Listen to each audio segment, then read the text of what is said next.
Зястуудтай эргэн тавтай байрлал үзэгчтэй хөтлөгч Дэгийн байна. За тэгээд цаг үеийн сонин хачин гэхээсээ илүү маш чухал сэдвийн дагуу ярилцахаар өнөөдөр манай студид хоёр зочин ирсэн байна. Юуны өмнө би зочдоо танилцуулъя. Дейл Карнегийн компани шийдэл хариулсан захирал олон улсын сургагч багш болоод ирсэн байна. За мөн Дейл Карнеги компани бизнес хөгжлийн захирал олон улсын сургагч багш Паскал Хөвбүн нар ирсэн байна. Хоёртаа өглөөний мэндийг хүргэе. Сайхан амарсан уу?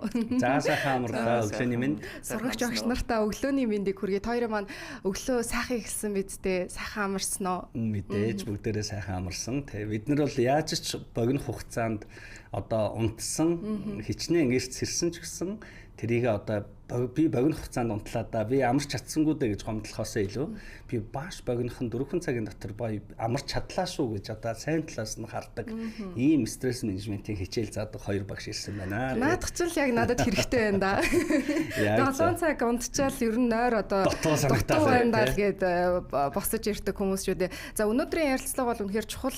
За тэр дундаа байгууллагт ажилдаг, байгууллагын ялангуяа удирдах төвшөнд ажилдаг тий хүмүүст маань нэлээд юм хэрэгтэй, хэрэгцээтэй мэдээлэл болох болов уу гэж бодож байна. За бид хоёроо ерөнхийдөө танилцуулсан. Гэхдээ хоёр маань өөрсдөө болон байгууллага илүү дэлгэрэнгүй танилцуулаад үзэгчтэй гол нь тий мэдээлэл өгөх зорилгоор дэлгэрэнгүй танилцуулаад гурлаа үндсэн сэдв рүү гарах болно. Окей. За Дейл Карнеги гэж одоо дэлхийд 94 орнд ингээд салбар сургалт хийдэг. Ийм одоо хувь хүний хөгжил, байгууллагын манлайлал, хүч хэрхэгдэл, борлуулалт, маркетинг, стратеги гэдэг маш олон төрлийн сургалт хийдэг. Ер нь энэ харилцаа soft skill гэж яриад байгаа тийм ээ. Энэ soft skill-ийн ур чадварыг одоо заадаг ийм одоо байгууллага байдаг. Тэгэхээр Монгол улсад энэ одоо албан ёсны одоо багш бэлдээд үйл ажиллагаагаа явуулаад 13 дахь жилдээ болж байгаа. Яг манай сургалтанд сууж үтсэн улсууд бол мэдж байгаа. Гигантны артлын Fitz Tower-ын 8 давхарт одоо сургалтын заал маань байж идэг. За тэгээд Паскал бит хоёр өнөөдөр бас энэ байгууллага төлөөлөөд удахгүй болох гэж байгаа. Бас ивентийн хадлаар бас ярилцъя гэж ирлээ. Soft skill гэж юм тийм Монгол улс ер нь 90-ад оны ардчлалаас хойшоогоо бол нөгөө ганцын 8-аас эхлээл бизнес болон худалдааны гэдэг ч юм уу бүх одоо салбар руугаа ороод ирсэн. Тэгэхээр Монгол улсад өнөөгийн яг таны саяны нөгөө яриан дээр ярих юм бол soft skill удирдах ер нь чадварууд хэр хэмжээнд хүрсэн байгаа гэж та үзэж байгаа бол. Монголчууд маань ер нь эрт дээр үеэс маш том юм манлайлагч, стратегч, зохион байгуулагч нар байдаг. Тэгээд яг хав зах зээлийн шуургаар 90-ад оны үед бол ер нь одоо бас их хүнд хэцүү бизнесийн соёл бас их жаахан хөгжөөгүй байсан үе. Тухайд ч гэсэн яг хав Дейл Карнегийн ном хэвлэгдээд зөндөө олон хүн уншсан байсан ч гэсэн нийгэм нь өөрөө бас хэрэгжүүлэхэд бас төдийлөн бас таатай биш орчин байсан. Яг тухайн үед бас бизнесээ эхэлсэн олон том бизнесмэнүүд байдаг. Одоо маш том групп компаниудыг үүсгэчихсэн. Тэгээд тэр компаниудын ерөнхийдөө байгууллагын соёл, удирдах байгаа арга барил, засаглал, үүрэг даалгаврын биелэлт, тэр KPI үнэлгээ энтер гэдгийг нь харахаар бас яг бид нар бас дэлхийн түвшинд бас хараахан хүрээгүй байна уу да гэж харж байгаа. Тэгэхээр тэр уламжлалт удирдлагын арга барилаасаа ер нь одоо салаад гоё Европын түвшинд барууны төвшөнд одоо хүрцэнж байгууллага байна. Уламжлалт арга барилаараа явж байгаа байгууллагууд ч байна. Тэгэхээр энэ одоо соёлыг энэ 90-ад оны арга барилаас нь бид нар салгахын тулд ер нь бол одоо топ 100 байгууллагуудтай одоо 13 дахь жилдээ харьцаж хамтарч ажиллаж байна.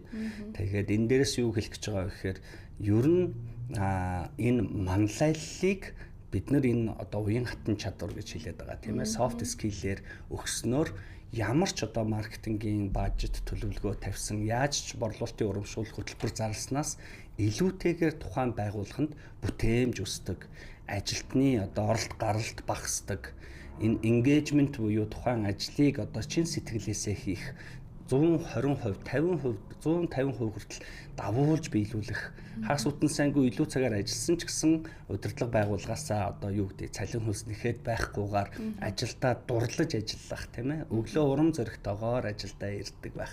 Аз жаргалтай гэр бүл нь бас хүлээн зөвшөөрдөг байх. Энэ аргачлалуудыг бас өгөхийн хамгийн гол цаад нууц нь бол маш мундаг одоо манлайллыг одоо бид нар үзүүлэх цаг нь болсон. Тэгээ одоо бид нар бол одоо яг их тийм их өрмөц цаг үед амьдарч байгаа.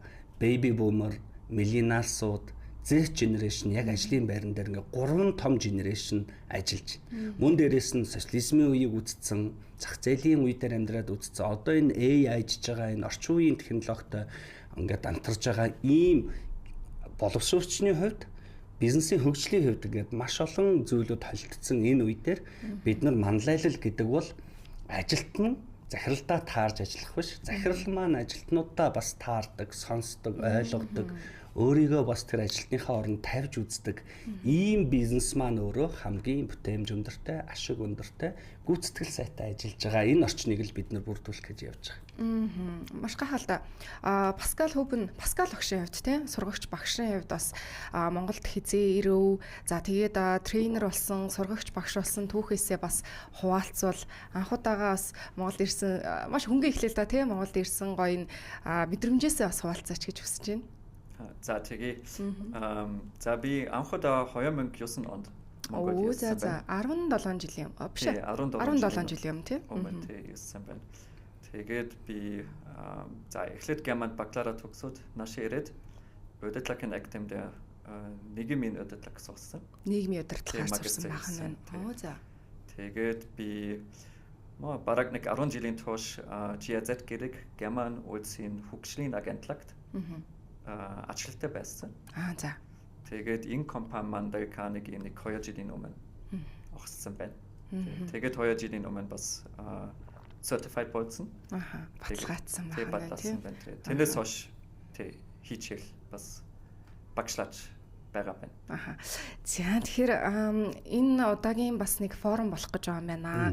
Тэгэхээр энэ C-level leadership forum буюу за 2026 оны ингээд C-level гэдэг бас утгыг та бас үзэгчдэдээр бол тий илүү одоо удирдах түвшний COO ч юм уу тий COO, CEO гэдэг ч юм уу ойлголтууд явах бах гэж бодож байна. Энэ одоо арга хэмжээний талаар түлхүү ярил. За тэгээ. Хизээ болох юм. За ямар байгууллагууд орох юм, хэн очих ёстой юм гэдэг бас талаар тийм. За энэ C-level leadership forum-ын зохиогдох болсон шалтгаан юу вэ гэхээр Dale Carnegie олон улсын одоо 1800 гаруй багш нар байдаг. Мастер тренер нэг 20 орчим байдаг. Тэгээ жил болгоно тэр жилийнхаа тренд, дараа жилийн одоо гарч байгаа шинэ үзэл суртал, тэр нийгмийн өөрчлөлтүүдийг бас багш нартаа бас зааж сургадаг. Тэгээ энэ жил их нэг сард болсон юм. Бангкокт болоод за энэ Бангкок дээр нэг цоо шинэ юм одоо үүс задлсан. Тэр нь юу байсан бэ гэхээр байгууллагын эрүүл мэндийн судалгаа гэдэг олон улсын одоо бүх ТV-ийн дунд жижиг том гэсэн байгууллагуудаас авсан байгууллагын эрүүл мэндийн судалгааг танилцуулсан. Тэгээд энэ эрүүл мэндийн судалгааг танилцуулаад эндээс юу харах гэж байгаа вэ гэхээр бид нар ингээд борлуулалтын төлөвлөгөө бид нар ашигаал хэмждэг, тоогоор илэрхийлдэг. Гэтэл тоогоор илэрхийлэгддэггүй нэг зүйл байдаг. Тэ ажилтны сэтгэл ханамжийг яаж илэрхийлэх юм? Аз жаргалтай байж ажил амьдралын балансыг нь одоо килограммаар илэрхийлэх юм уу, метрээр илэрхийлэх юм уу те. Тэгээ энийг хэмжиж болдоггүй байсан асуудлыг Dale Carnegie олон улсын байгууллага маань энийг судлаад энийг байгууллагын эрүүл мэндийн судалгаа гэж нэрлсэн. Тэгэхээр манайхан ингэдэг шүү дээ. Монголчууд ч одоо ингээд жилдээ нэг машина онцлогоонд оруулцдаг. Жилдээ нэг очиод одоо сонготой дээр ч юм уу юун дээр эмнэлэг дээр очиод бүтэн биеийн онцлогоонд орчдөг. Яг үүнтэй адилхан байгууллага жилдээ нэг удаа бас эрүүл мэндийн үзлэгт оруулах шаардлагатай болж байдаг. Тэгэхээр хүн толгой нүгдэнгүүт нь шууд аптек руу оронгуудаа нэг толгойн юм өгөөч гэдээ аваад тэр өдөртөө толгой намжсан ч гэсэн маргааш нь дахиад өвдөд идэг. Тэгэхээр ямар нэгэн онцлогоо эмчилгээнд эмчтэр очилгүйгээр шууд өөрөө дур мэдэн эмээ хэрэглэх буюу байгууллагын кейсэн дээр зур дуртай сургалтаа авдаг. Дуртай хэн нэгнээс нь үнийг харж байгаа за хямдхан юм байна гэд зөвлөх үйлчилгээгээ авдаг. Тэгээ 3-4 төрлийн баахан зөвлөх үйлчилгээ, баахан одоо менежментийн одоо үйлчилгээнүүд авчаад тэр нь яг хөрсөн дээр буудаггүй ажил дээр очиж одоо хэрэгждэг. Тэгэхээр энэ байгууллагын эрүүл мэндийн судалгаа нь яаж юм бэ гэхээр тухайн байгууллагыг эхлээд онцлоод одоо жишээж хэлэх юм бол цусны шинжилгээ гэсэн үг. Яагаад таны толгой нь өвдөд байгааг эхлээд онцлоод гэтэл тэр толгой өвж байгаа шалтгаан магадгүй тэр амьсгалын замын тэр самсаа уушигтай холбоотой эмгэг байхыг үүсэхгүй. За тэгвэл та толгойн эм уухгүй юм байна. Та энэ амьсгалын замын энэ одоо энэ эмчилгээг энэ эмийг хэрэглэх нь байна гэж зөв оншин өгснөөр тэр хүн дахин толгой өвдөхгүйгээр маш их хугацаа алдахгүй, зардал гаргахгүйгээр маш богино хугацаанд үр дүнтэй байгууллага боён бие махбод эмчлэх боломжтой байдаг. Тэгээ байгууллагын эрүүл мэнд гэдэг энэ судалгаан дээр хүнд зориулагдж байгаа юм бэ гэхээр зөвхөн SEO-гийн тухай ярихгүй байгаа. За. Энэ албадуудыг удирдах байгаа албаны дарга нар, хүний нөөцийн менежер, хүний нөөцийн захирал, маркетингийн одоо захирал, тэ үйл ажиллагаа хариуцсан захирал, санхүү хариуцсан захирал гэдэг одоо C түвшний гэж хэлж байгаа дотор SEO хүртэл өөрөө орж байгаа. Тэгэхээр манлайлал гэдэг бол зөвхөн нэг хүн дээр биш, ер нь энэ удирдлага менежментийн баг тэр чигээр орох хэрэгтэй юм байна. Энэ бодлогыг хэрэгжүүлж байгаа, бодлогыг танилцуулж байгаа энэ хүмүүс өөрсдөө үлгэр жишээ байх хэрэгтэй юм байна. Манлайллыг өөрөөсөө эхлүүлэх хэрэгтэй юм байна. Ямар нэгэн ажилтныг өвтгөлгүйгээр үүрэг даалгавар өгдөг, тэндээсээ бас урам зориг өсгөж, бүтээмжийг нэмдэг, оролт гаралтын зогсоодог ийм одоо шидтэй энэ одоо хүмүүс бол энэ одоо C-level төвшний буюу албадын дарга нар болон одоо захирлуудын төвшний энэ одоо хүмүүсийн төвшний захирлууд юм байна гэж үзэж байгаа. Тэгээ эдгээр хүмүүсийг өөрчилчвал байгууллага дагаад өөрчлөгдчихдөг. Яг үнэ. Тэгэд байгууллагын дотоод уур амьсгал сайжраад, байгууллагын engagement сайжраад эхлэхээр яадаг вэ гэхээр ямар ч маркетингийн одоо идэвхжүүлэлт хийгээгүй байхад борлуулалт нь өсчдөг. Нөгөө оролт гаралт нь 14%-тай, 15%-тай байсан оролт гаралт нь нэг дахин буучдаг. Ажлаас гарах гэжсэн хүн зөвхөн нэг захирлынхаа гоё чин сэтгэлийн магтаал сайшаалыг сонсоод би энэ захирлын төлөө цалингууч гэсэн хамаагүй ажиллана гэдэг итгэл үнэмшлийг дотроо тээж идэг. Ямар гоё юм бэ? Тэг яг энийг л бид нар энэ олон улсын судалгааг Монгол улсад бид нар авчирч анх удаа Монгол улсын C түвшний захирлуудад ийм 11 сэдвийн дагуу 110 асуултаар бид нар байгууллагыг чинь онцлоод тэрэнд нь таарсан имийг нь өгч танай байгууллагыг одоо хамгийн happy одоо аз жаргалтайгаар ажлыг амжилтыг одоо авчрах ийм боломжийг байдгийг бид нар одоо бас энэ одоо конвеншн дээр leadership forum дээр танилцуулаад тэгээд тэрэн дээр зөвхөн энэ leadership forum-ыг танилцуулахаас гадна бид нар одоо стратегийн сургалтыг явъя гэж бодож байгаа. Паскал тэрийг дэлгэнгүй ярих бах. Дээрээс нь тэр одоо яаж одоо байгууллагын эрүүл мэндийг манлайллаар хэднэр авчирч болох вэ? Манлайллын сургалтууд орж ирнэ. Тэгэхээр яг симуляцийн аргаар хийгдэг стратегийн сургалтуудаа Паскал бас яриасаа гэж хүсэж байна. Мөн дээрээс нь тэнцээ C-level club байгуулагдана. За. C-level төвшний клуб байгуулагдсанаар яах вэ гэхээр бие биенээсээ суралцах боломж. Хоорондоо нэтворкинг байгууллагууд тийм хоорондоо нэтворкинг хийх боломж. Тэгэхээр Монгол улсыг ер нь өөрчлөлий сайхан болгохын аз жаргалтай happy иргэдтэй болгоё гэвэл одоо яг энд ажиллаж байгаа төр болон бизнесийн томоохон байгууллагууд, хувийн эвшлийнхэн, жижиг дунд үйлдвэрлэл үйлчилгээний байгууллагуудыг удирдлагуудыг аз жаргалтай ийм одоо эмпати сайтай байгууллагын engagement-ийг ойлгодог, харилцаа холбоо, харилцаа хандлага нь сайн ийм болгож чадах юм бол тухайн байгууллага нь том болох юм бол нийслэл маань сайхан бол Монгол улс маань гэдэг ингээд ер нь манай Дейл Карнегийн нийгмийн хариуцлага бол ер нь энэ стресстэй бухимдалтай байгаа. Энийг хар мэдээний дунд байгаа энэ Монгол улсыг эерэг талаас нь харж одоо чаддаг нүдтэй иргэдийг бий болгох гэдэг ийм зорилгын хүрээнд хийгдэж байгаа ийм ивент юм байгаамаа. Яг үнэ. Бидэнд ер нь маш хэрэгтэй одоо сургалтууд, ивент зохион байгуулагдах гэж байгаа юм байна. Сүүлийн үед ялангуяа залуучууд нөгөө burnout гэдэг зүйлийг маш их ярьдаг болсон тий. Ажлаа хийгээлээдэг, өглөөс эрэхтэй нөгөө яг ял үрж байгаа юм шиг ажилдаа явах дурггүй. За тэгээд удирдах албан тушаалтантайгаа таарамжгүй харилцаатай байдаг, хийгээд байдаг үнэлэмж байдаггүй гэдэг ч юм уу тий. Нэг ийм зүйлс байдаг. Хэдүүлээ энэ талаар үргэлжлүүлээд ярих болно. Тэрнээс өмнө Паскал олон улсын сурагч агш асуумаар байна л да. Саяны нөгөө стратегийн тий сургалт гэдэг зүйлийн талаар илүү дэлгэрүүлж ярил. Тэр нь яг юу байгаад байгаа, ямар учиртай юм гэдгийг тийм нарийн ярил. За тэгээ одоо болоод захирал манд сая нийлэн нөгөө soft chat-ын тухай тай болоод өгсөн. Гэтэ ингээд харах боломжтой нөгөө хүн боогн 3 төрлийн ур чадвар байдаг. 3 төрлийн ур чадвар байдаг байна. За. Энэ нөгөө нэг Америк сэтгэл зүйч Роберт Кац гэж олж мэдсэн, судлаасан байна энэ чиглэлээр. Тэгээд хүн боогн soft чадвар байдаг. Тэгээд нөгөө сонгосон мэргэжилтний холбоотой чадварнууд бас байдаг. Мэргэжлийн ур чадвар, hard skills гэж хэлж байна англи хэлээр. Тэгээд стратегийн ур чадвар бас байдаг. Тэгээд өөрийгөө нөгөө илүү сайн хөгжүүлэхийн тулд мэдээж бас нэг уут чадвар бас бүр бас хайж болохгүй. Юу нөгөө маш сайн нөгөө баланслах хэрэгтэй. Тэнцвэртэй авч явах хэрэгтэй байна. Тийм байна. Тэг яг үнэ.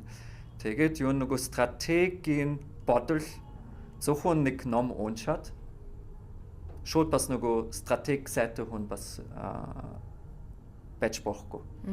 Хамгийн чухал юм бол нөгөө туршилттай байх ёстой. Туршлагатай байх ёстой. Тэгээд энийг илүү хогтон сурахын тулд бид хэд Norton жил нэг швед компанитай Norton жил үү? Тийм Norton жил. Таны Монгол хэл үнэхээр сайн биш үү? Norton жилтэй нэг Salami гэдэг нэг швед компанитай хамтраад тэгээд нэг хэрн бизнес симуляц Монголд оруулсан байгаа. Тэгээд энэ симуляцийн онцлог зүйл бол нэг 6-8 цагийн дотор илүү нөгөө бизнесийн туршлагатай байх боломжтой. За. Юу нэг тоглоом шиг те нэг fictional компани дээр нэг хідэн нөгөө юу шийдвэртэй гаргах хэрэгтэй. Тэгээ нэг хідэн асуултнууд байж байна. Энийг хэн багаараа шийдвэрлэх хэрэгтэй. Тэгээд хамгийн чухал зүйл бол шууд нөгөө хийсэн шийдвэрийн нөлөөлөл бизнесийн нөлөөлөл бас харах боломжтой байна. Мэдээж би одоо ямар нэгэн ном уншвал шууд нөгөө бизнес нөгөө энэ бизнес ямар нөлөөлөлтөй байсан байгаа вэ гэж бас харах боломжгүй байна. Гэхдээ нэг бизнесийн симуляц хийвэл энийг юу илүү амархан харах боломжтой байна. Бид нар энэ магадгүй та бас тий бас жоохон дэлгэрүүлж хэлээ. Бас нэмэлт. Манай энэ Salami гэж энэ симуляцийн аргаар стратегийг заадаг 3 төрлийн том сургалт байна. Apple Learns гэдэг энэ санхүүгийн одоо удирдлагын систем, Kayan гэдэг энэ шийдвэр гаргалтын энэ одоо стратегийн арга барил, мөн дээрэс нь Performance гэдэг одоо яг маркетингийн холбоотой стратегийн шийдлийг гаргадаг. Ер нь хамгийн чухал зүйл. Яг зөв. Тэгээд энэ 3 шийдлээс яадаг вэ гэхээр байгууллагын 3-аас 5 жилийн стратегийг гаргаж ирдэг. Тэгээ симуляц гэдэг үгийг бид нар бодитчлал гэж монголчилсан. За. Тэгээ заавал цаг хугацаа алдаа 3 жилийн дараа баахан мөнгө зарснаа энэ стратеги буруу байж гэж ойлгохоосоо илүүтэйгээр яг ийм хөлөг тоглоом шиг байдлаар яг ийм одоо зохиомол ийм компани үсгээд яг бодит таскуудыг нь челленжүүдийг нь дээрээс нөгөөд багаар хэлцэнгүүтээ шийдвэр гаргаад гарах хэн хамгийн зөв шийдэл стратеги гаргасан нь тухайн байгууллага дээр яг бизнесийн орчин дээр яг хэр амжилттай явж гин гэдгийг шууд гаргаж ирдэг. Үр дүнгийн шууд. Танаа баг сайн байлаа, танаа баг дампуурлаа, танаах үнэхээр борлуулалт хийд төлөвлөгөөндөө хөрвгүй ч гэсэн 3 дахин танаа төлөвлөгөө өссөн байна гэх мэтлээ аюулгүй сонирхолтой судалгаа гардаг. Тэгээд тэр Salami-гийн 3 төрлийн судалгаанаас Kayan буюу удирдах төвшний ажилтнууд хэрхэн шийдвэр зөв гаргах вэ? Шийдвэр гаргавал яавал одоо хөрөнгө оруулагч чинь таалагдаад ажилчид чинь таалагдахгүй байдیں۔ Ямар шийдвэр гаргавал ажилчид чинь таалагдаад хөрөнгө оруулагч чинь таалагдахгүй. Хэцүү. Яг тоглоом тоглож байгаа юм шиг санагдчих шүү. Тэгээд цаанаас нь юм зохиомол яг бизнес дээр бодит бизнес дээр гардаг челленжүүдийг өгөөд үүрэг даалгавруудыг өгөөд багаар хилцэж хагаад тэндээс ийм шийдвэр гаргах юм бол хитрхи компаниуд бол хүн нь гомддог юм. Хүнээ бодох юм бол захирал нь одоо гомдчихдээ юм байна. Захирлаа бодчвол ажилчид нь компани насгүй болд юм байна гэдэг юм уу. Ийм сонирхолтой байдлаар шууд бодит үр дүнгийг харуулдаг юм. Kayan, Salami-гийн Kayan гэж сургалтыг манай Паскал өөрөө яг энэ одоо сургалтаа өөрөө орно. Манай их үүсгэн байгуулагч Инхолт захирал маань бас энэ сургалтыг орсон. Тэгэхээр энэ форум дээр бас явагдана гэж ойлгож байгаа зөв үү тий? Нэг жижигхэн демо сешн хийн. Цаг хугацааны хэв дахиад хэлвэл хизээ гэлээ уучлаарай. 5 сарын 28-ны 4-р өдөр. 28-ны 4-р өдөр. За эргээд нөгөө сэдв рүүгээ бас орё. Эрүүл мэнд байгуулгын эрүүл мэнд гэсэн сэдв рүүгээ. За бие өвдлөө, шинжилгээ өглөө, шинжилгээндээ зориулаад тухайн симптомд зориулсан имийг өгнө гэж байгаа. Симптомд таарсан имээ авахгүй болохоор хүний өвчин иларшихгүй гэдэг шиг тийм. Байгуулгын одоо ямар асуудал байна гэдгийг олж илрүүлэх нь байна. Ер нь Монгол улсад түгээмэл байгаа байгуулгын асуудлууд юу байгаа юм шиг та бүгдээ хувьд яг мэргэжлийн хүмүүсийн хувьд юу гэж анзаарэгдэж байна? Ихэнх байгууллагууд одоо сургалт авахдаа дийлэнхтэй ийм захиалгатай байдаг. Ер нь ингээд энэ манайхын яг борлуулагч нараа л айгүй чадахжуулчмаар байна. Манай борлуулалт дундчны менежерүүд л айгүй сэтгэлтэй ажиллажвал манай борлуулалтад өсчих гээд байна. Ингээд энэ гүйцэтгэл сайжирч гад байна гэх. Орлогоо нэмээр байна. Яг үнэ. Тэгээ яг тэр сургалтыг нь орсон ч төдийлөн бас одоо сайжрахгүй байх магадлал өндөртэй байдаг. Хэрвээ эрүүл мэндийн судалгаа хийгээд яг ингээд үзэнгүүт асуудал тэр одоо дундчны менежер болон борлуулалтын ажилтнууд нь ийм сэтгэл нь түрүүн таны хэлдэг burn out буюу ажиллаар халчлах шинж тэмдэг юунаас ихтэй байдаг вэ гэсэн чинь удирдлага өөрөөс нь байдаг. Тэгээ ерөөсөө загас Япон үг гэдэг штэ загас толгооноос эхэлж өмхөрдгөө гэж. Гэтэл удирдлага би маш сайн удирдах чинь миний стратеги хамгийн зөв. Тэгээ одоо яг нэг Чингисний зам нь хөдөлж штэ эртний гоё одоо баатарлаг Чингисийн би бол миний стратеги бол хамгийн төгс гэж үздэг те. Тэгээ тэрнгүүрээ айгуу сайн шахдаг, тэрийгээ одоо түлхдэг, тэрийгээ сайжруулахын гүйцэтгэлийн сайжруулахын тулд цалингийн нэмдэг. Гэтэл тоон үзүүлэлтээр ерөөсөө сайжилт үүсдэг. Тэгээ их хвчлэн одоо байгууллага дээр одоо ямар асуудлууд байгаа вэ гэхээр удирдах төвшний ажилчдын арга барилыг өөрчлөх, харах үнцгийг өөрчлөх, ажилтнтайгаа харилцаж байгаа харилцаа тэр дуу хоолойны өнгө, харцыг тэр яаж үүрэг даалгавар өгөх вэ? Одоо манай сургалтын дээр бол те даалгавар өгөхдөө бэлэг өгж байгаа мэт өгдөг ийм аргачлал байдаг те. Тэр даалгаврыг өөрийнх нь санаа мэт өгдөг аргачлал байна. Вау. Наачаас гоё сонсогч шүү. Яг зөв. Энэ хоёр ажлыг хийгээрэй гэхээсээ илүүтэйгээр яамаар байна? Ингээд нэг ийм асуудал байна гэхээр нэг ажилтан энэ хоёр ажил байна шүү дээ гингүүт. Окей хий. Окей хийчихвэл би танд ийм урамшуулах гэж байна. Тэнгүүт нөгөө ажилтан яах ч гэхээр өөрийнх нь гаргасан санаа учраас тэрний нөгөө гүйцэтгэл нь бүр 150%, 200% давуулан биелүүлээд байдаг.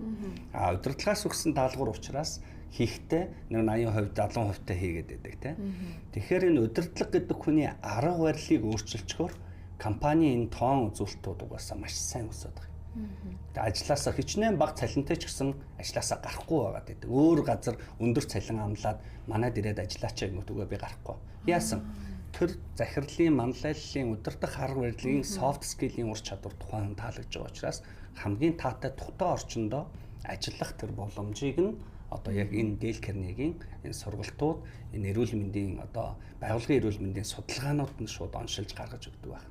Тэр нийтлэг гарч байгаа юмнууд дээр юу вэ гэхээр ер нь бид нар энэ маш сайн мэрэгжилтэн маш сайн захирал болж чаддаггүй. За яагаад? Төдийлөн ихэнхтэй гэж байгаа шүү дээ. Тий. Тэгэхээр ер нь hard skill сайтай байнгут энэ хүн угаасаа мундаг захирал болох юм байна гэдэг топ төвшний одоо мерит зарчмаар ингээд өсгөөд захирал дарга болгочдөг. Тэнгүүт яадаг вэ гэхээр захирлууд бол үүрэг нь өөрөө нөгөө hard skillтэй сайн учраас тухайн ажилтан ажиллагчдын ажил руу н орж урдуур нь орж хийгээд идэг. Энийг ингэж хийх байсан. Илүү энийг ингэхгүй яасан. Гэтэл нөгөө ажилтан өөрөө өөртөө итгэлээ алдчихдаг. Би чадахгүй юм байна. Би энэ талаар мэдэхгүй юм байна. Би захирал намайг голоод байгаа юм байна. Тэгэхээр захирлуудын манлайлагчдын үүрэг нь юу вэ гэхээр тэр алдах эрхийг олгох. Тэр ажлыг өөрөө бүр шинээр санаачлаа. Тэр ялын ямбын ч гэсэн хамтд нь өрүүлээд гоё итгэж үзэх. Мөн дээрэс нь гүйцэтгэл сайн байвал зөв KPI-аар үнэлж чаддаг байх. Тэ зөвхөн айгуугүй сайхан урам зориг мотивац өгдөг яг ийм хүнийг л ер нь хамгийн сайн лидер манлайлагч гэж үзээд байна. Хуучин болвол нөгөө загнахгүй болвол ажил хийдгүү ч юм уу эсвэл хөмсгөө зангитахаар бүх юм одоо юу гэдгийг оронгороо эргэчих гээд байна гэдэг ч юм уу тийм заавал тэнд нэг юм чанга дуугарч ийж ууралж ийж аль эсвэл шүүмжилж ийж нэг муухай царай гаргаж ийж ажилдаг тэр үе бол аль хэдийн өнгөрцөн гэж ойлгох гээд байна шүү дээ тийм ээ. Нэг юм асуулт байна л да. Магадгүй ашиг орлого сайтай. Гэхдээ компани дотроо бол яг тэр нөө сайн яриад байгаа тийм байгууллагын эрүүл мэнд одоо дорооцсон тийм бас зүйл байх боломжтой юу? Зөндөө шүү дээ. Маш олон. Тэр нэг байгууллага дотор нөө шуудад төмсөн дотор нэг ширхэг ялзарсан төмсөл байхад бүгд ингээд ялзардаг гэдэгтэй адилхан. Нэг ийм токсик хүн байхад л байгууллага бүгд өөр болж яадаг тийм. Тэгэхээр манай энэ одоо байгууллагын эрүүл мэндийн судалгаа 11 сэдвээр ярьж байгаа. Манай Паскал Дэлгэрэнгүй бас ярих бах. Тэгээ түүн дотор эмпати гэдэг ийм нэг ийм бүлэг сэдв байгаа. Бусдыг инрэх. Бусдын оронд өөрийгөө тавьж үзэх. Тэгээд л одоо байгууллага Монгол улсын зан төлөв, Монгол иргэдийн зан төлөв бол маш их бие бинийгээ их гадуурхдаг, ялгуурладаг. Тэгээд тэрийг бүлэг болдог, фракцалдаг те ийм одоо зан төлөвтэй хүмүүс. Зөвхөн жишээ нь хамгийн наазахын жишээ нь тарган, бүдүүн, туранхайгаар нь дууддаг нөгөө хазгардал нөгөө нэг ямар нэгэн физиологийн шинж тэмдгээр нь одоо зүгээр тэрийг тоглоом нарийн гэж бодож байдаг. Гэтэл тэр хүн маш их тийм өвдөлт өгч байдаг. А мөн дээрээс нь тухайн ажилтнанд одоо тэр би шудрах шулуун хүн гэдэг ийм одоо дүрийн цаана маш бүдүүлгээр тухайн хүний одоо сэтгэл рүү нус цацаж үнэхээр насан туршдаа магтахааргүй тэр хүнд хэцүү үгүүдийг бас хэлж байдаг. Тэгэхээр энэ дадлыг ер нь бид нар өөрчлөхийн тулд энэ сургалтаар л байна. Тэгэхээр энэ яагаад тэр хүн цаана гомдож байгаа, өвдөж байгаа гэдгийг нь ойлгуулах энэ аргачлалыг одоо шилбэл энэ 11 сэдв доторх зөвхөн эмпати гэдэг дотор бид нар энэ дээр байгууллага дотор ийм үзэгдэл болж гин үү, ийм одоо шинж тэмдгүүд илэрж гин үү гэдгийг бид нар хэмжинэ гэсэн. Гэтэл энийг юусоо ингээд урд өмнө нь одоо борлуулалтын төлөвлөгөөшөгч байд юм уу, ашигын төлөвлөгөөшөг хязгаарч тоон утгаар гаргаж ирдэггүй бол манай энэ байгууллагын эрүүл мэндийн судалгаа энийг маш нарийн тодорхой гаргаж ирж тухайн байгууллага дээр нь тохирсон сургалтыг ордог болно гэсэн. Маш энгийнээр зүгээр үзэгчдэд ойлгомжтой байхаар тий ярих юм бол магадгүй нэг 30 хүнтэй албахагчтай тий за санхүүгийн үйлчлэгээ үзүүлдэг газар байлаа гэхэд танаа дээр хандаад бас энэ үйлчлэгийг авах бүрэн боломжтой л гэж ойлгоод байгаа зү. Яг зөв. Тэнгүүд Паскал агшийн хувьд бас илүү дэлгэрэнгүй тэр нөгөө 11 шинж гэдэг тий 11 агуулгын хүрээнд санал асуулга авах юм байна гэж ойлголоо. Тэрний талаар яг яаж явдیں۔ Ямар зүйлс дотор нь байдгийг. Та бас тэрэг хэлсэн байна. Тэ юу нөгөө үзэгчдэд тэ энийг энгийн амархан тэ тавиалахын тулд магадгүй бас бүх 11 цэдвийг бас дэлгэрэнгүй бас тавиалах шаардлагагүй. Гэхдээ ингэж харах боломжтой. Хамгийн чухал зүйл бол коммуникац. Communication тий. Ямар ч нөгөө communication байхгүй бол тий. Харилцаа холбоо гэж хэлж байна. Харилцааны холбоо тий. Тийм юм байхгүй бол хэзээч бас магадгүй одоогийн байдлаар ашигтай компани тий цаашдаа бас нөгөө тогтвохтой тий. Бас нөгөө ашигтай бас байж чадахгүй. Тэгээд юуны өмнө болоод захирал бас энэ тухай яасан.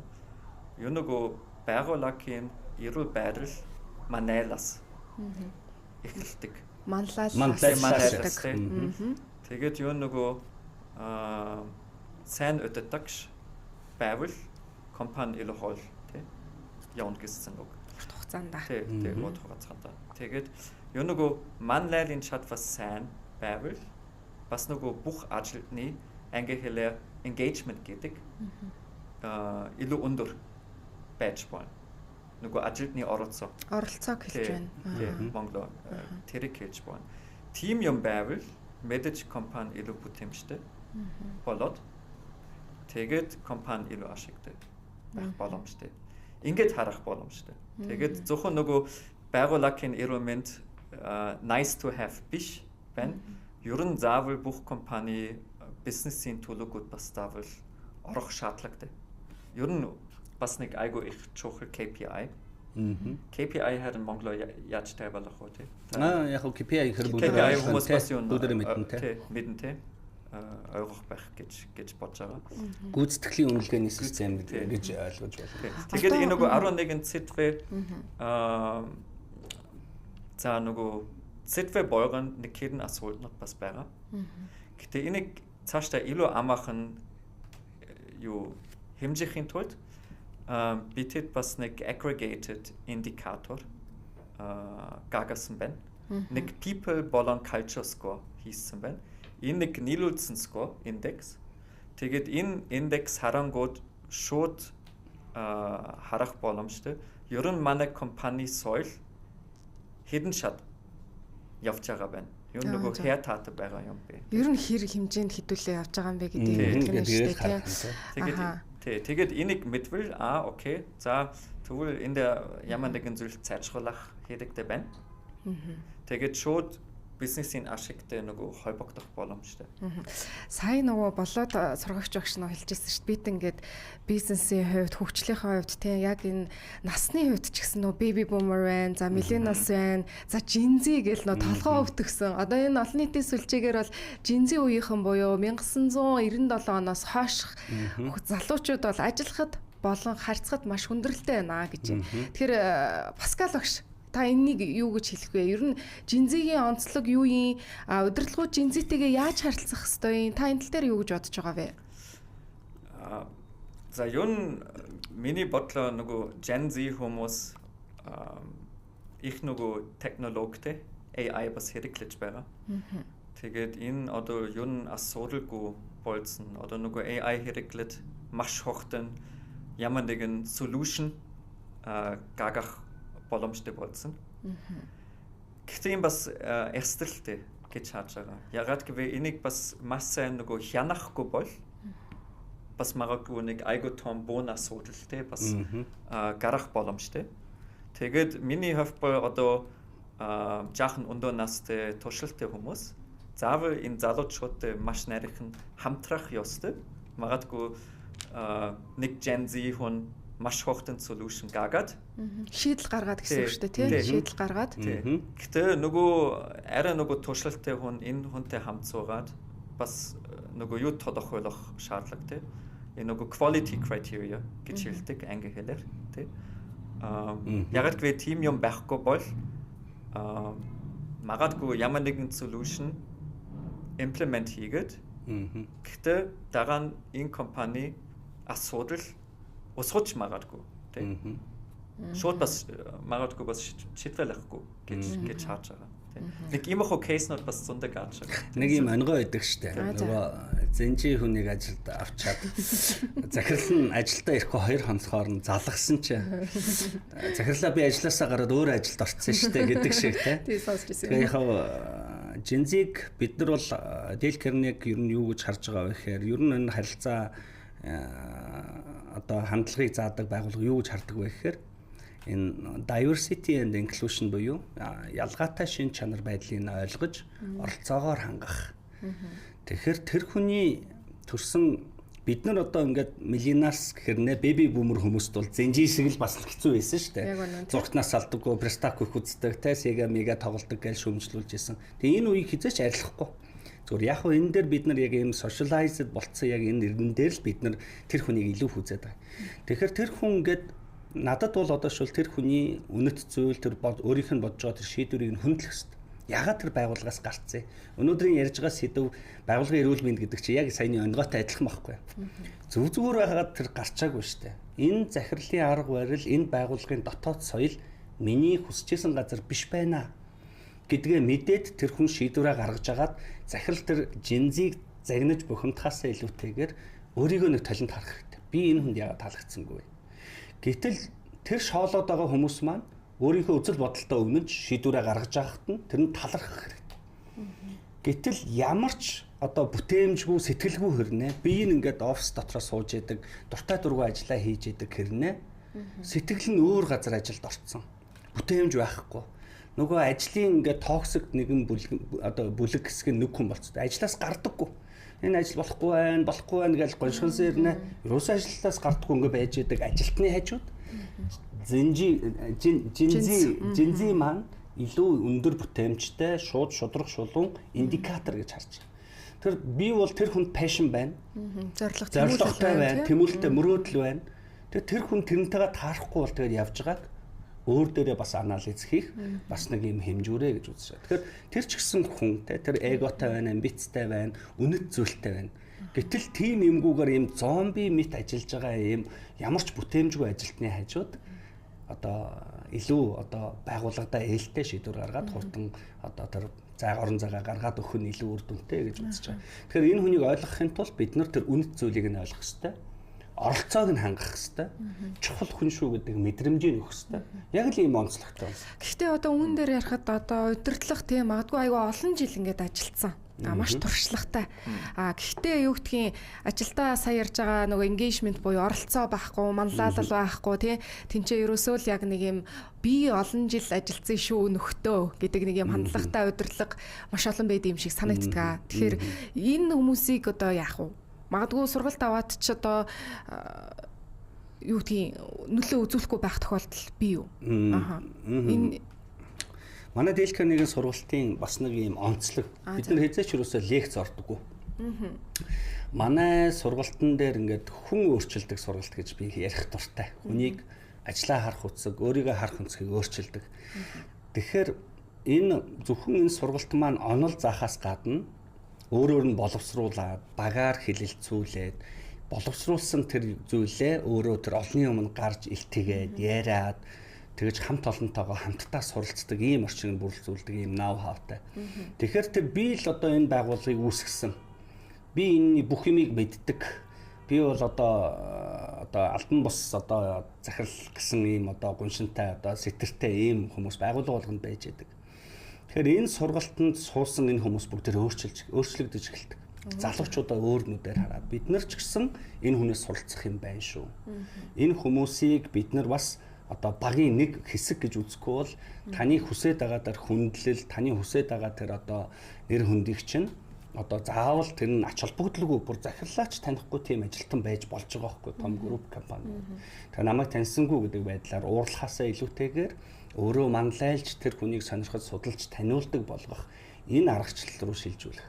Тэгэхээр тэр одоо байгууллага болгон дээр байдаг тийм бухшсан хүмүүсийг одоо муухагаар хэлж юм л да тий одоо ингээд би одоо хамгийн мундаг маа гэж боддог тэр хүмүүсийг өөрөөр нь трийг нээж илрүүлэх аргачлал зөвхөн Dale Carnegie сургалтын дотор л байдаг тий. Энэ сургалт ер нь хэдийн хугацаанд үргэлжилдэг. Хамрах хүрээ бас ажилчдын тоо бол бас хэд байдгийг. За мөн одоо танаа байгууллагад хандж байгаа их салбарууд ер нь ямар салбарууд байгаа юм шиг та бүгдэд анзаарэгдэж байгаа вэ?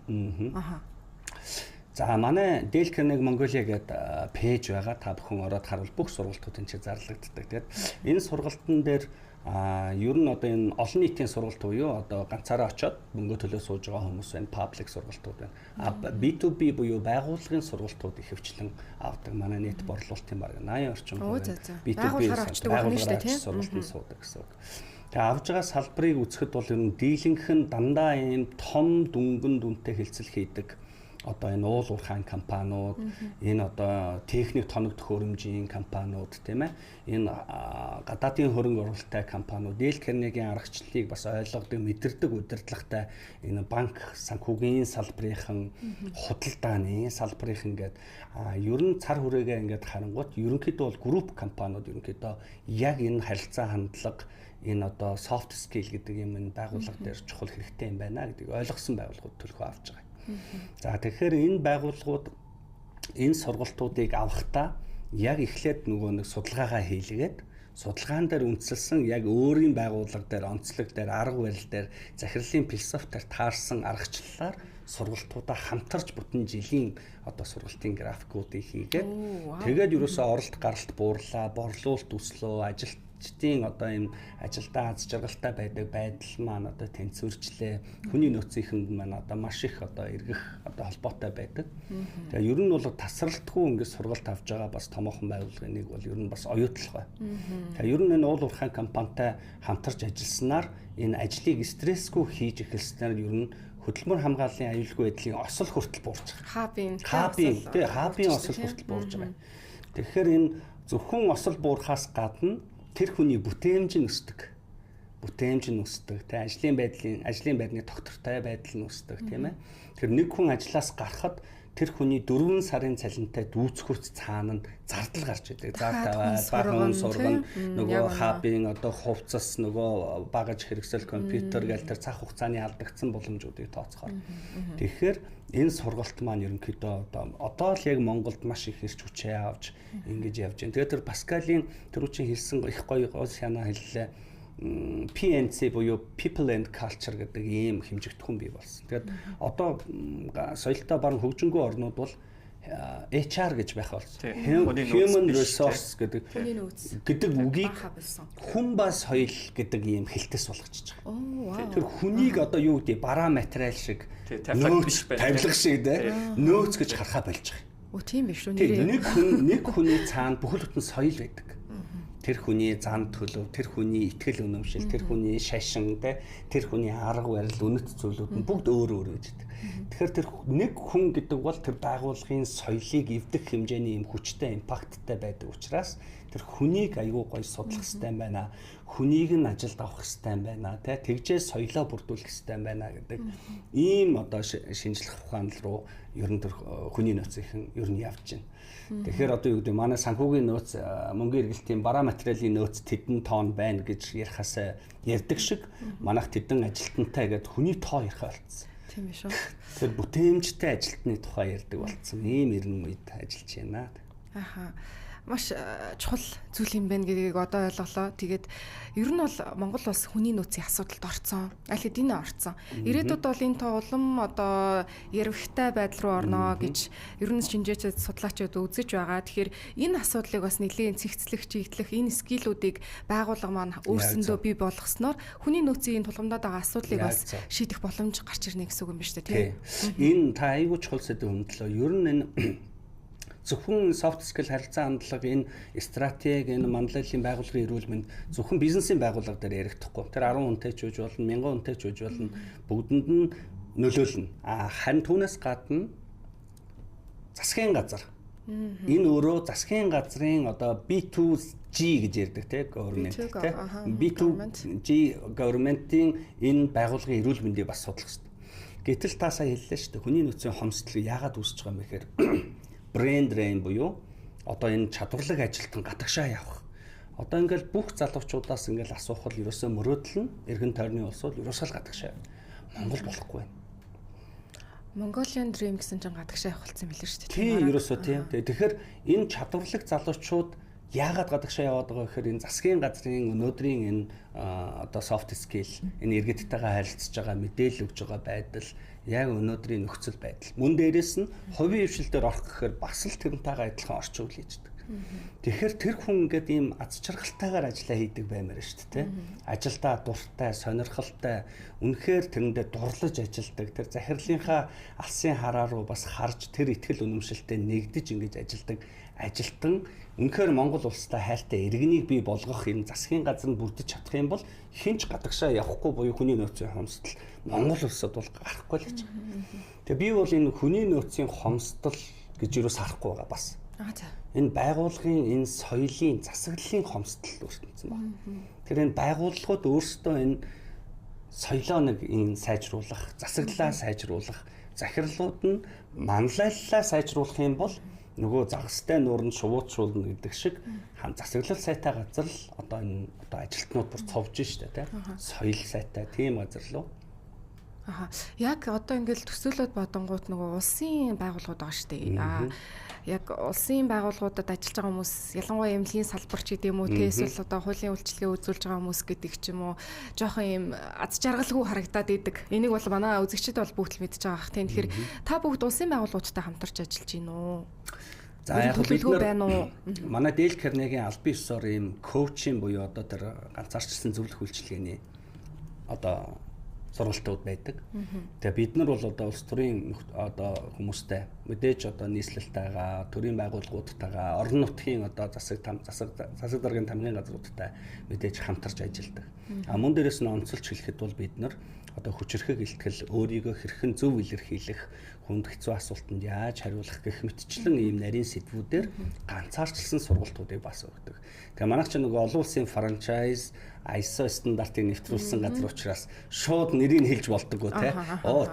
Тэр одоо ийм сургалтанд суугаад манайхаас зөвлөгөө авсан штэ. Тэр байгууллага манайхаас судалгаа авсан штэ. Мэдээлэл нь жаахан тиймэрхүү гарсан энэ гэдэг тийм юм ер нь ярих хэрэггүй нууцлалтай байдаг учраас. Тэгэхээр засгийн газартаа бид нар хамтарч ажиллахгүй яах вэ? Гэхдээ энийг өшөө өргөн цар хүрээнд урт хугацааны бодлогоор энэ нийгмийн одоо нийслэлчүүдийн энэ уур бухимдлыг одоо тайвшруулах, стресс менежментийг заах ийм бас нийгмийн хариуцлагын ажлуудыг бас хамтарч ажиллаж одоо хийх бас одоо хүсэл эрмэлзэлтэй байдаг бас манай байгууллага байдаг. Яг ингээл бодоод үзэхээр гэртээ ихэнх цагаа өнгөрүүлж байгаа, за унтаад өнгөрүүлж байгаа зараг баг тий ажилдаа ирэх гэж төвчөрж байгаа. Ажил дээрээ баг хүн ихэнх цагаа өнгөрүүлдэг юм шиг санагддаг байхгүй. Хэрэв ажил дээрээ сэтгэл ханамжгүй, магадгүй стресстэй, маш одоо сүүлийн үед ярьдаг болсон тий токсик буюу одоо хортой харилцаанд байдаг бол үнэхээр гэртээ баг тэр стрессээ чирээд авчирч байгаа гэдэг ч юм уу. Иймэрхүү асуудал байдаг юм шиг. Багш Паскал багшийн үед тий яг сургалт авахаас өмнө болон сургалт авсны дараах өөрчлөлтүүд яг таны нүдэнд илэрч байсан өөрчлөлтүүдээс та дурдвал байгууллага болон хувь хүн ямар өөрчлөлтүүдийг Дейл Карнегийн сургалтаар мэдрэх харах боломжтой вэ тий? Тийм мэдээж энийг бас харах боломжтой. Юу нөгөө бүх ороо цог шид манай нөгөө сургалт дуусны дараа бүгдээрээ нөгөө аз жаргалтай байгаа.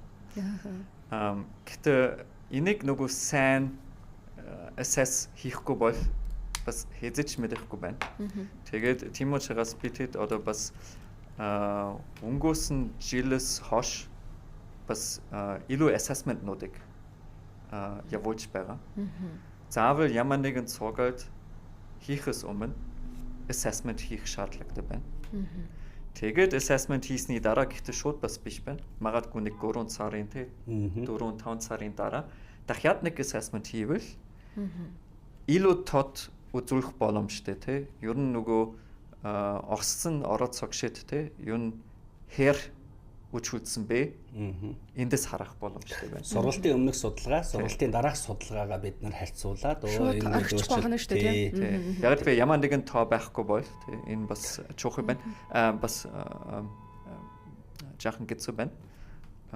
Гэтэ мэдээж одоо бид хэд хаяа бас нэг өмнө суусан ороо цог шид дээр тий бас нөгөө бас холбоотой байгаа энэ хүмүүстэй уулзаад тий тэтэд бас бараг өстөө тий бас хийж байгаа байна тий одоо би нөгөө деканыгийн суугаад миний нөгөө юу өмнө дана нөгөө ихнэтэй жаахан тий нөгөө хэрэглээд нөгөө юу жаахан нөгөө юу байсан тий жаахан одоо гэр бүлээсээ ингээд салах гэжсэн хүн танаас сургалтын нэг тийм жишээ байгаа тийм гэжсэн хүн танаас сургалтанд сууснаар би одоо ингээд салхаа болсон шүү. Би ажилласаа гарах гэжсэнаа ингээд би болцсон шүү. Ажлаа бас удирдлагаа бас ингээд өөр байдлаар харж эхэлсэн гэсэн бас үр дүнгууд байдаг.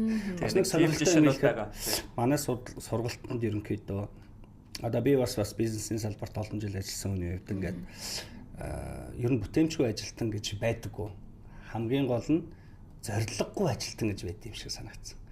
Зорилгоо аягүй гой зөв тодорхойлцсон хүн ямар ч хүнд хэцүү ажлыг даваад гараад идэг, цаана гараад идэг. Тэгэхээр манай Дейл Карнегийн сургалтанд суугаад тэр зорилго тэмүүлэлээ одоо ихтгэл мэтээр тавьдаг тийм аргачлалууд байдаг. Тэгээ маш сонирхолтой. Тэгээ бараг 80 гаруй хувийн дандаа миний бичсэн энэ зорилго төлөвлөгөө биелжлээ штэ багшаа гэж дандаа орж ирсэн. Ямар гоё юм бэ тийм. Үнэхээр гайхалтай. Тэр ингээд үлгэрийн юм шиг тэр одоо энергийн хувьд ч байд юм уу тий одоо квантын физикийг хөгжиж байгаа энэ үед бол тэгэхээр яг зорилго нь тодорхой болоод ирэхээр зорилгоо тодорхойсноор нэг хайхтар бүтээмжтэй болоод зорилготой хүрсэн биш. Зорилгоо тодорхой болгоод ирэнгүүт хэмжих боломжтой болсон. Өмнө нь ингээл тий би баян болно, би аз жаргалтай ажиллана. Яаж гэхээр мэдгүй зүгээр л би баян болно тий. Тэр яаж гэдэг юм байхгүй. Дейл Карнеги юу хийдэг вэ гэхээр step by step та юу чаддаг вэ? Өө яг зөв. Тэг хүмүүстэйгээ эргэн тойрны одоо найз нөхдийн хэлхийг гаргаад чиний зорилгод хүргэх ямар одоо нэтворк байна.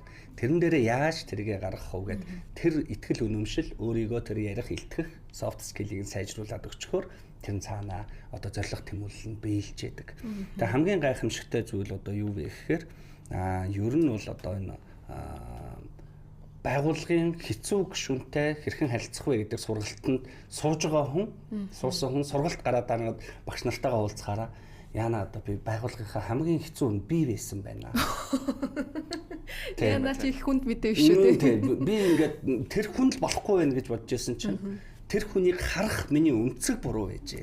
Тэр хүний цаана ийм сайн санаа, ийм гол агуулгууд байсныг нь би ер нь ингээд харцсан байна. Би өөрөө өөрчлөх ёстой байна гэдэг ийм одоо дүгнэлттэйгээр сургалтыг дуусгаж байдаг. Тэгэхээр энд зөвхөн бас нэг зүйл бас нэмэх санаа тий.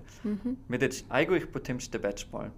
За. Маш бүтэмжтэй. Гэхдээ ямар нэгэн зориг байхгүй бол эсвэл тодорхой биш байвал магадгүй бас үдүнтэй биш байж магадгүй тий.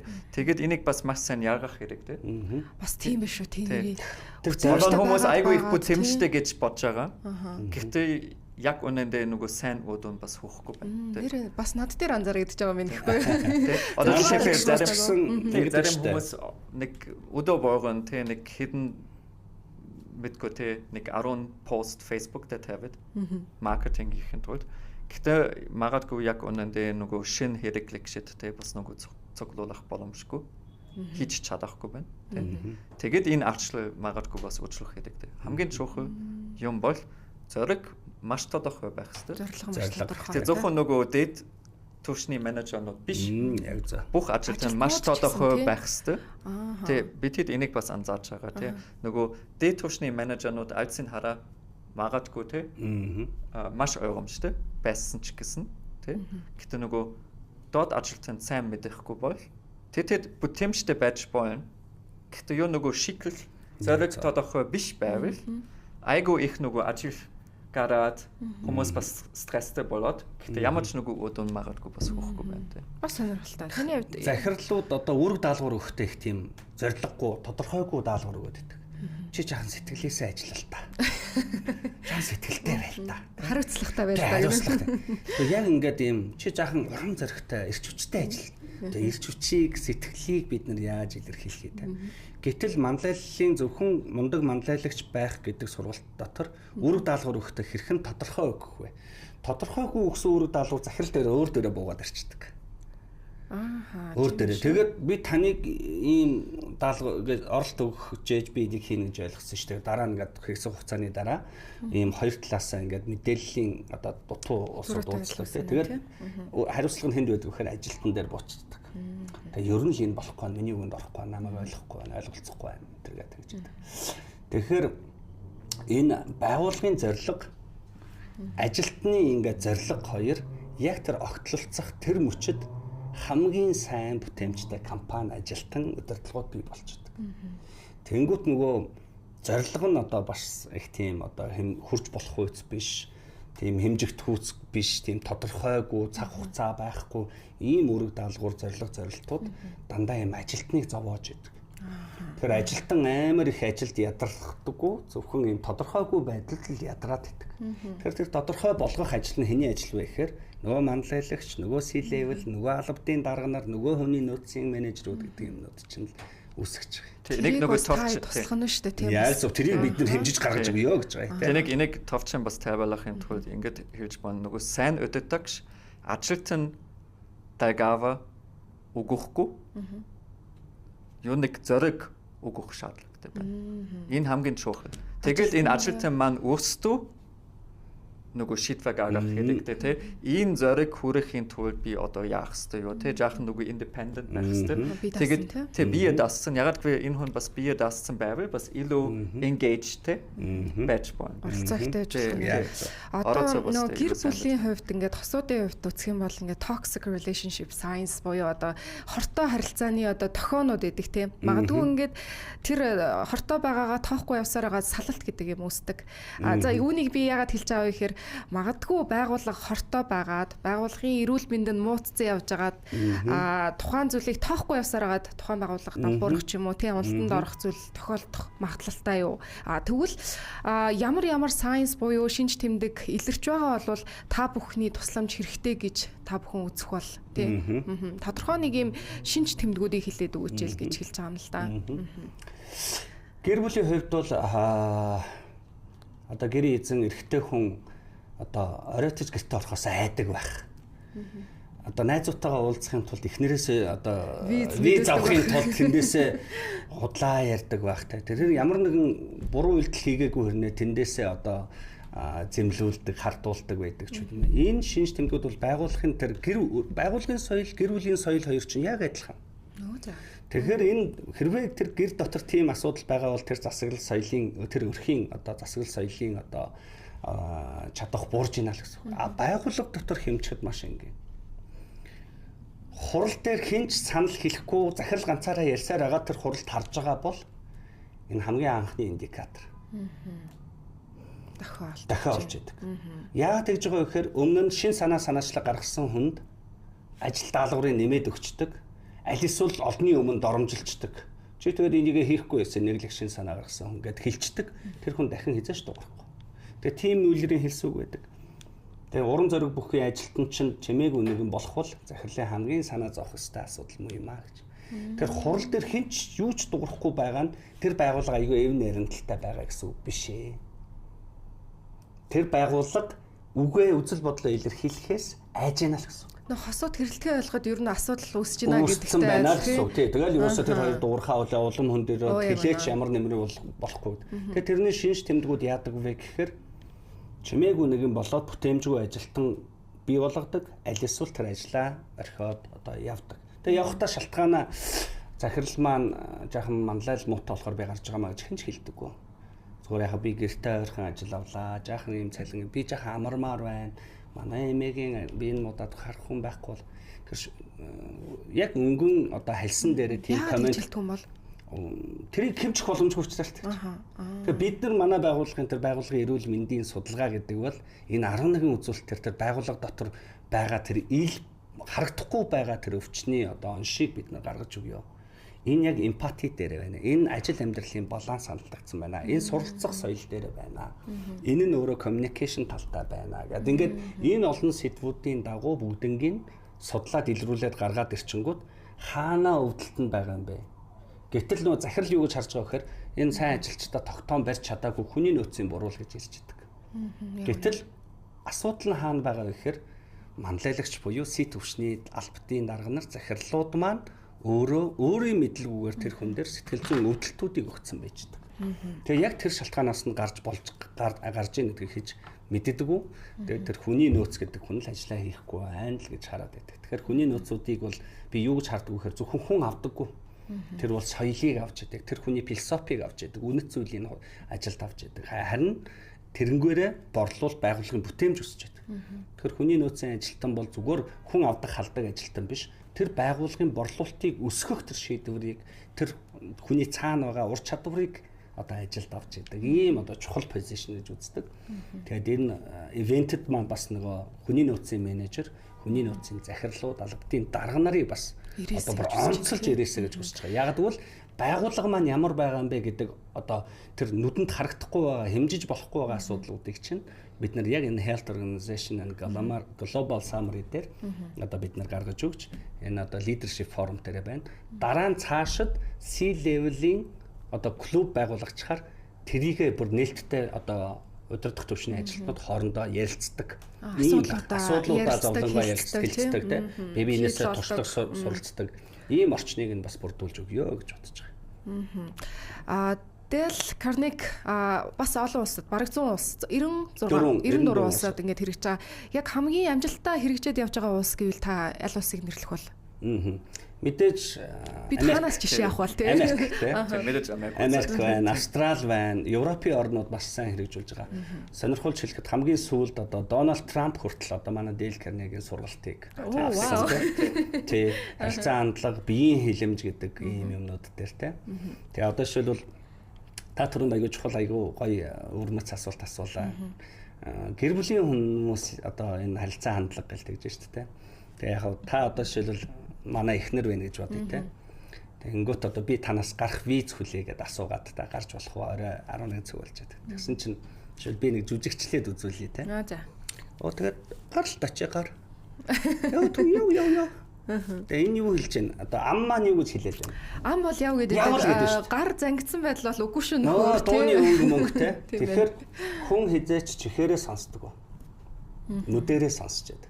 Тэгэхээр энэ биеийн хилэмж, body language болон eye contact, дуу хоолойны өнгийг хэрхэн зөв илэрхийлдэг вэ гэдэг сургалт манай дээр байж байгаа. Наа чи өстой хэрэгтэй зүйл шүү. Илтгэлийн сургалт гэдэг ингээд байж байгаа. Тэгэхээр яг илтгэлийг яаж төлөвлөх вэ, яаж тавих вэ, биеийн хилэмж төр харцаа хүртэл яаж өөрчлөх вэ гэдэг сургалтуудыг хувийн хөгжил дээр тавьдаг. Ийм манлайлагч нар зориулсан сургалт байдаг. За үнэхээр маш хэрэгтэй. Ялангуяа байгууллагын одоо бүх одоо төвшний ажилтнууд, за ялангуяа одоо C-level-ийн тий одоо удирдах албан тушаалтч ажиллаж байгаа хүмүүст хамгийн чухал мэдээллийг өгсөн болов уу гэж бодож байна. Тэгээд өнөөдөр өнөөдөр цаг заваа гарган ирсэн та хоёртоо маш их баярлалаа. Тэгээд цаашдынхаа ажилд нь за төлөвлөж байгаа энэхүү ивентэд нь арга хэмжээнд нь маш том амжилтыг хүсье. Тэгээд өнөөдөр манай Dale Carnegie компани шийдэл хариуцсан захирал олон улсын сургагч багш болоод байлаа. За мөн одоо тухайн компани бизнес хөгжлийн захирал олон улсын сургагч багш Паскал Хьюбн нарайлаа. Та хоёртоо маш их баярлалаа. Тэгээд хэдүүлээ дараа нь боломж гарвал асуух их олон зүйл байлаа. Харамсалтай нь бидний ярилцах цаг өндөрлөж байна. Тэгээд хүрэлцэн ирсэнд их баярлалаа. За баярлалаа. Тэгээ 5 сарын 28-нд бүгдээрээ уулзцгаая. 5 сарын 28 дахиад хэлвэл 5 сарын 28-ны 4-р өдөр буюу Төмөн их чуулга гэдэг Хөгтийн парк дотор байдаг эсхий гэр байгаа шүү дээ, тий. Төмөн их чуулгын тэр өргөнд өглөө 9 цагаас өдрийн 13 цаг хүртэл одоо тал өдөр болно гэсэн үг. Байгууллагаараа очиж болох нь байна. Байгууллагаараа хувь нэрээ очиж болох нь тийм ээ. Бүртгэл нэрээ яаж хэлэх вэ? Бүртгэл бол манай пэйж хуудас дээр бүртгэлийн линк байж байгаа. Урьдчилж эрт бүртгүүлэх юм бол та 150 мянган төгрөгөөр такса төлөөд бүртгүүлж болно. Дараа 7 хоногийн нэгдэх болчих юм бол 200 мянган төгрөгийн такстай болно шүү гэж. За одоогоор бол баг дүүргэлт бол одоо 60% тавьж байгаа. Суудлын тоотой учраас бид нар бас яараарай та бүхэн гэж хэлж байгаа. Захирлууд бол өөрсдийнхөө өдөртөх бас төвшний албаны дарга нарыг за нөхөр чинийг яваад ир гэж явуулчвал их зүгээр маш бодож байна тийм. Dale Carnegie Training гэдэг энэ пэйж хуудасаар бас мэдээллийг авах боломжтой байна гэж бодлоо. Dale Carnegie Mongolia гэж хаахна шүү. За манайхаа тэгээд хэдүүлээ хэсэгхэн хугацаанд завсарлаа. Тэгээд эргээд студид даалцгалнаа. За